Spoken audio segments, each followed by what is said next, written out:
ඉඩම් කොමසාරිස් ජෙනරාල් දෙපාර්තමේන්තුව මේ වැඩසටහන යටතේ සින්නක්කර ඔප්පු ලබා ගැනීම සඳහා රජයේ ඉඩම් ඔප්පු හිමි කරනුන් සිය ඔප්පු අදාළ ප්‍රාදේශීය ලේකම් කාර්යාලය වෙත බාර දී ඇත. ශ්‍රී ලංකා මහවැලි අධිකාරියට අයත් බල ප්‍රදේශවල ජනපදිකයන් විසින් කොට්ටාශ කරුණාකරණ කාර්යාලය වෙත තම ඔප්පු බාර දීම සිදු කරන ලබයි. කොමිලකම් අංග 4 ඉඩම් කොමසාරිස් ජෙනරාල් දෙපාර්තමේන්තුව සින්නක්කර ඔප්පු සඳහා ඉල්ලීම් කර පැරණි ඔප්පුව ප්‍රාදේශීය ලේකම් වෙත බාර දී ඇති පුද්ගලයන්ට ඔවුන්ගේ කැමැත්ත මත නැවත එම ඔප්පුව ප්‍රාදේශීය ලේකම් කාර්යාලය මගින් ඉඩම් කොමසාරිස් ජෙනරාල්ගේ චක්‍රලේඛ අංක 2023යි එළඉරක් 1/11 හා 2024යි 11/21 දින දී නිකුත් කරන ලද චක්‍රලේඛයේ ඇමුණුම් පහ සම්පූර්ණ කිරීම මගින් ඉල්ලුම් කළ හැක.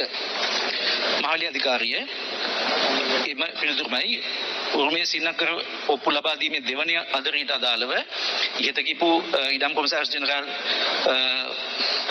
විසින් නිකුත් කළ චක්‍රලේඛය නිකුත් කළ තියෙනවා මහලි අධිකාරිය මගින් 2023යි එළඉරක් 1/11 කියන සහ 2023 11/21 දින දී චක්‍රලේඛනයේ ඇති ප්‍රතිපාදන අනුව ඥාත ගන්න පුළුවන්. අදාළ නොවේ. එතුමනි මේ අපිට ඔබතුමාලා ගන්න මේ අමාත්‍ය මණ්ඩල තීරණය ලොකු කාලයක් රාමුවක් ගත වෙනවද කියලා දැනගන්න පුළුවන්ද? ප්‍රශ්න පැහැදිලිුනේ. අලුතෙන් ඔබතුමාලා අලුතෙන් වැඩපිළිවෙලක් සකස් කරනවා කියලා. ඒකට දීර්ඝ කාලයක් ගත වෙනවද? උනේ නියෝජක කතානායකතුමනි ඉඩම් සඳහා නව ඔප්පු ලබා දීමේ වැඩසටහන මේ මාසෙ ඉඳලා ආරම්භ කරන්න පුළුවන් කියලා මම දැනුම් කැමතියි. දැනට අතරමඟ වැඩ කටයුතු ආරම්භ කළා. අතරමඟ ප්‍රාදේශීය ලේකම් කාර්යාලය හරහා ඉදිරියට ගියපු ඔප්පු ලබා ගැනීම සම්බන්ධයෙන් ඒ ක්‍රියාවලියම බලපානව නැත්නම් ඒක ඉදිරියට යනවද?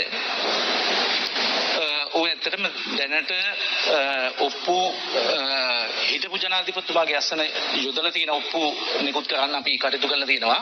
ඊට අමතරව මැද ප්‍රොසෙස් වෙමින් තියෙන ඇප්ලිකේෂන් තියෙනවා. ඒවා නැවත ඒ ප්‍රොසෙස්ෙන් ලබා ගන්න ඕන නම් මම ඉස්සලා කියපු චක්‍රලේඛ අනුව ප්‍රාදේශීය ලේකම් කාර්යාලයට හරි මහවැලි අධිකාරියට නම් කොට්ටාශ කරුණාකරණ කාර්යාලයට ගිහිල්ලා නැවත ඒ ඉල්ලුම් පත්‍ර පුරවලා නැවත ලබා ගන්න පුළුවන්.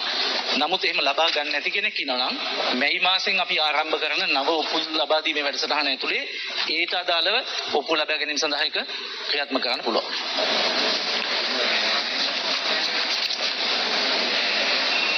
ප්‍රාදේශීය ලේකම් කාර්යාලය මගින් යොමු කරපු ඔප්පු ලබා ගැනීම සඳහා යොමු කරපු ඒවට මොකද්ද කරන්නේ කියලා. ඒකට තමයි මම උත්තර දෙන්නේ.